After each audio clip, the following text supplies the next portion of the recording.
வணக்கம். நான் கொட்டாச்சி. நேற்று நண்பன் சூரியை பற்றி பேசின வீடியோ எல்லாருமே பார்த்துட்டு பகிர்ந்துட்டுருக்கிறீங்க.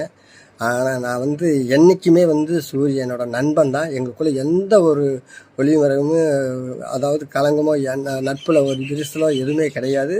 அவர் மேலே எனக்கு எந்த கோபமும் கிடையாது. இன்றைக்கி உயர்ந்து இருக்கிறாப்புல அப்படின்னா அதுக்கு காரணம் உழைப்பும் அவருடைய திறமையும் தான்.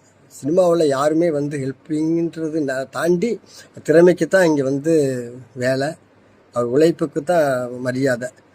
அதை தாண்டி இன்றைக்கி ஜெயிச்சிருக்கிறாப்புல அது காரணம் அவர் தான். அந்த இடத்துல ஒரு நேற்று நடந்த ப்ரெஸ் மீட்டில் டைரக்டருக்கும் அவரும் ஒரு நல்ல நண்பர்கள். ஆரம்ப காலத்தில் நடந்ததை அவருக்குள்ள ஒரு சின்ன வேதனைக்கு அந்த இடத்துல பகிர்ந்து அந்த இடத்துல சொல்லிட்டு இருக்கிறப்ப பத்திரிகை நிருபர்கள் டக்குன்னு கொட்டாச்சி அந்த காலகட்டத்தில் டைம்லலாம் இருந்திருக்கிறாப்புல, ரூமில் இருந்திருக்காப்புல, பேசியிருக்காப்புல. அவருக்கு தெரியல, 2 வார்த்தை அவரு சொல்லட்டுமே, அவர் வாயால் சொல்லட்டுமேன்னு சொல்கிறப்ப எனக்கு டக்குன்னு சமீபத்தில் நடந்த அந்த விஷயத்த நான் டக்குன்னு ஓப்பனாக சொல்லிட்டேன். சூரி, ஆனால் தயவு செய்து என்னை மன்னிச்சுக்க.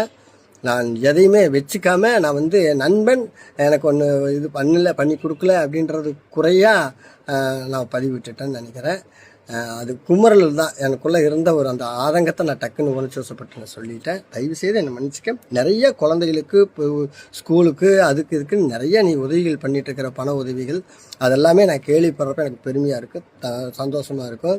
சினிமா ரீதியாக நான் எனக்கு பண்ணலையே அப்படிங்கிறத டக்குன்னு நான் அந்த இடத்துல நான் சொல்லியிருக்கக்கூடாது, மூக்கு நினச்சிருக்கக்கூடாது. டக்குன்னு உணர்ச்சிவசப்பட்டு சொல்லிட்டேன்.